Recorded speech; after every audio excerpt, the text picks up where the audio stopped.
നമുക്ക് വേണ്ടി ജീവൻ തന്ന യേശു കർത്താവിന് എല്ലാ സ്തുതിയും സ്തോത്രവും ബഹുമാനവും അർപ്പിക്കുന്നു. ഈ ഒരു പുതിയ ആഴ്ചയിലേക്ക് ദൈവം നമ്മളെ കൂട്ടിക്കൊണ്ടുവന്നതിനായിട്ട് ദൈവത്തിന് സ്തോത്രം. കർത്താവിൻ്റെ വചനത്തിൽ നിന്നും പരിശുദ്ധാത്മാവ് നമ്മളോട് സംസാരിപ്പാനിടയാകട്ടെ. ലാസ്റ്റ് വീക്കിൽ നമ്മൾ ചാപ്റ്റർ 6 നമ്മൾ കണ്ടായിരുന്നു, ദൈവം വെറുക്കുന്ന കാര്യങ്ങൾ. അതുപോലെ തന്നെ നമുക്ക് ഉപദേശം തന്നത് keep your father's command and do not forsake your mother's law.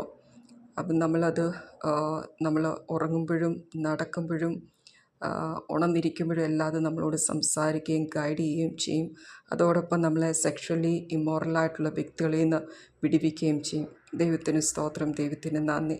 ഇന്നത്തെ ഡിവോഷനായിട്ടുള്ളത് പ്രൊവേർബ്സ് ചാപ്റ്റർ 7 വേഴ്സസ് 1 to 10. അതിൽ അഡ്രസ്സ് ചെയ്തിരിക്കുന്ന മൈ സൺ, എൻ്റെ മകനെ എന്ന് പറഞ്ഞിട്ടാണ് തുടങ്ങിയിരിക്കുന്നത്. അപ്പോൾ അതിനകത്ത് നമുക്ക് സ്വർഗസ്ഥനായ നമ്മുടെ പിതാവ് നമുക്ക് തരുന്ന ഉപദേശമായിട്ട് നമുക്ക് ഈ വേദഭാഗം എടുക്കാം. വേഴ്സ് 1 and 2 അവിടെ ഇമ്പോർട്ടൻ്റായിട്ട് തന്നിരിക്കുന്നത് ദൈവത്തിൻ്റെ വചനം, ദൈവത്തിൻ്റെ കൽപ്പനകൾ, ദൈവത്തിൻ്റെ നിയമം. ഇത് സ്വർഗത്തിലെ അപ്പൻ നമ്മളോട് സംസാരിക്കുന്ന പോലെ നമുക്ക് ഏറ്റെടുക്കാം. നമുക്കറിയാം ഹീബ്രൂസ് ചാപ്റ്റർ 4 വേഴ്സ് 12 ദൈവത്തിൻ്റെ വചനം ജീവനും ചൈതന്യം ഉള്ളതാണെന്ന് പറയുന്നു. അപ്പം നമ്മൾ ഈ എഴുതപ്പെട്ടിരിക്കുന്ന വചനം മുഴുവൻ, കർത്താവിൻ്റെ വചനം മുഴുവൻ നമ്മൾ വായിക്കുമ്പോൾ, മെഡിറ്റേറ്റ് ചെയ്യുമ്പോൾ നമുക്ക് ജീവൻ ഉണ്ടാകുന്നു. അതുപോലെ നമ്മളെ പവർഫുള്ളായിട്ടുള്ളൊരു വ്യക്തികളാക്കുന്നു. അതുപോലെ തന്നെ നമ്മുടെ ഹൃദയത്തെ രൂപാന്തരം ചെയ്യുവാനും ദൈവത്തിൻ്റെ വചനത്തിന് പവറുണ്ട്. അതുകൊണ്ടാണ് എപ്പോഴും നമ്മളോട് ദൈവത്തിൻ്റെ വചനം കീപ്പ് ചെയ്യണമെന്ന് പറയുന്നത്. അതുപോലെ തന്നെ അടുത്തത് ദൈവത്തിൻ്റെ കമാൻഡ്മെൻറ്റ് കീപ്പ് ചെയ്യാൻ പറയുന്നുണ്ട്. നമുക്ക് ഓൾഡ് ടെസ്റ്റ്മെൻറ്റിൽ നിന്ന് നോക്കുമ്പം 10 കൽപ്പനകളുണ്ട് ദൈവത്തിൻ്റെ കമാൻഡ്മെൻറ്റായിട്ട്. എന്നാൽ പുതിയ നിയമത്തിൽ കർത്താവ് അത് ഇച്ചിരൂടെ നമ്മൾക്ക് മനസ്സിലാക്കി തന്നു. അതായത് നമ്മൾ ആരെങ്കിലും വെറുത്താൽ തന്നെ നമ്മളൊരു കൊലപാതകത്തിനൊരു മർഡർ ചെയ്യുന്നതിന് ഈക്വലൻ്റാണ്. പണ്ട് നമ്മൾ ഫിസിക്കലായിട്ട് കൊലപാതകം ചെയ്താൽ മാത്രമേ മർഡർ എന്നുള്ളത് വരത്തുള്ളൂ. പക്ഷേ പുതിയ നിയമത്തിൽ വന്നപ്പം നമ്മുടെ ഹൃദയത്തിൽ ഒരാളെ വെറുത്താൽ തന്നെ നമ്മൾ മർഡർ ചെയ്യുന്നതിന് ഈക്വലൻ്റാണ്. അതുപോലെ തന്നെ നമ്മളുടെ കണ്ണുകൊണ്ട് നോക്കുമ്പം ദൈവത്തിന് ഹിതമില്ലാത്ത രീതി നോക്കിയാൽ തന്നെ അഡൾട്ടറിയാണ്. അപ്പോൾ ശരിക്കും പറഞ്ഞാൽ ദൈവം നമുക്ക് തന്ന കമാൻഡ്മെൻറ്റ്സ് നമ്മൾ കീപ്പ് ചെയ്യണം.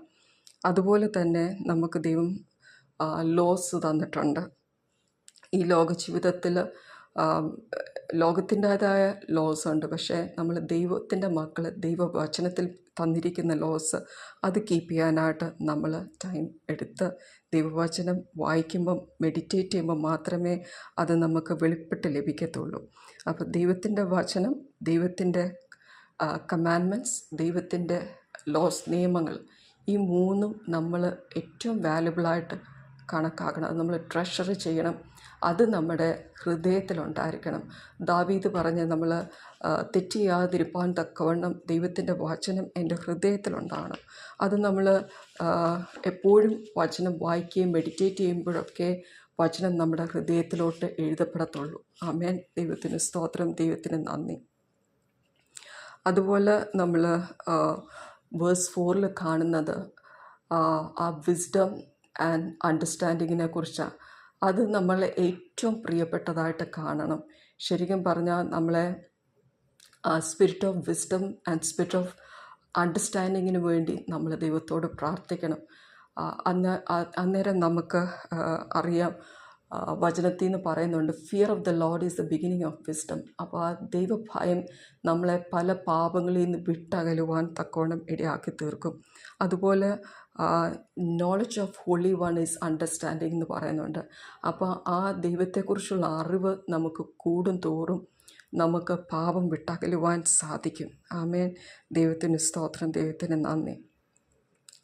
അതുപോലെ വേഴ്സ് 6 സോളമൻ ഒരു ചെറുപ്പക്കാരനെ, ഒരു വ്യക്തിയെക്കുറിച്ചുള്ള കാര്യം പറയുന്നുണ്ട്. ആ വ്യക്തിയെക്കുറിച്ചുള്ള എന്തൊക്കെയാണ് ഇമ്പോർട്ടൻ്റ് ആയിട്ടുള്ളൊരു കാര്യങ്ങൾ നമുക്ക് വേഴ്സ് 7 to വേഴ്സ് 9 വരെ കാണാൻ പറ്റും. ആ വ്യക്തിയുടെ ഒരു തിരഞ്ഞെടുപ്പാണ് ആ ചെറുപ്പക്കാരനായ വ്യക്തി പാപത്തിൽ ചെന്ന് ചേരുവാൻ ഇടയായത്. ആ വ്യക്തി തിരഞ്ഞെടുത്ത പാത ഇരുട്ട് നിറഞ്ഞതായിരുന്നു. അവിടെ ആ ഇരുട്ടിൽ ദൈവത്തിൻ്റെ സാന്നിധ്യമില്ലാത്തതായിട്ടുള്ള വഴിയായിരുന്നു. അതുപോലെ തന്നെ ഈ വ്യക്തിക്ക് അണ്ടർസ്റ്റാൻഡിങ് ഇല്ലാത്തൊരു വ്യക്തിയായിരുന്നു. അപ്പോൾ ഈ ഒരു കാരണങ്ങൾ നിമിത്തം ആ വ്യക്തി തിരഞ്ഞെടുത്ത വഴി പാപത്തിൻ്റെ വഴിയായിരുന്നു. അപ്പം നമ്മുടെ ജീവിതത്തിൽ നമ്മുടെ തീരുമാനങ്ങൾ ദൈവത്തോട് ആലോചിച്ചിട്ട് വേണം എടുക്കുവാനായിട്ട്. വേഴ്സ് 10 നോക്കുമ്പം നമുക്ക് കാണാം, there was a woman met him. ശരിക്കും ആ ചെറുപ്പക്കാരനായ വ്യക്തി ആ വഴി തിരഞ്ഞെടുത്തുകൊണ്ടാണ് പാപിയായ സ്ത്രീ ഈ ചെറുപ്പക്കാരനെ മീറ്റ് ചെയ്യാനിടയായത്. അപ്പം നമ്മൾ തിരഞ്ഞെടുക്കുന്ന പാതയുടെ എൻഡ് റിസൾട്ടാണ് നമ്മുടെ ജീവിതത്തിൽ വരുന്ന നന്മയാകട്ടെ തകർച്ചയാകട്ടെ അതിൻ്റെ ഉള്ള കാരണങ്ങൾ. നമ്മൾ ഒക്കെയും ഇവിടെ ആയിരിക്കുന്ന കുഞ്ഞുങ്ങളൊക്കെയും നമ്മുടെ ജീവിതത്തിൽ ഓരോ ഡിസിഷൻ എടുക്കുമ്പോഴും, കുഞ്ഞുങ്ങൾ മാത്രമല്ല വലിയവരും നമ്മൾ ഓരോരുത്തരും ഇൻക്ലൂഡിങ് ഞാൻ, ഓരോ ഡിസിഷൻ എടുക്കുമ്പോഴും ദൈവത്തോട് ആലോചന ചോദിച്ചിട്ട്, കർത്താവെ എന്നെ ഗൈഡ് ചെയ്യണമേ, കർത്താവെ ആ ഹോളി സ്പിരിറ്റ് എനിക്ക് നടക്കേണ്ടുന്ന വഴി ഉപദേശിച്ച് തരണം, കർത്താവെ ഞാൻ തെറ്റിപ്പോകാതിരിപ്പാൻ തക്കോണം കർത്താവിൻ്റെ വചനം എൻ്റെ ഉള്ളിലുണ്ടാകണം. ദൈവത്തോട് ഏത് വിഷയത്തിന് നമ്മൾ ആലോചന ചോദിക്കുന്നുണ്ടോ അതിൽ തീർച്ചയായിട്ടും കർത്താവ് നമുക്ക് ഉത്തരം തന്നിരിക്കും.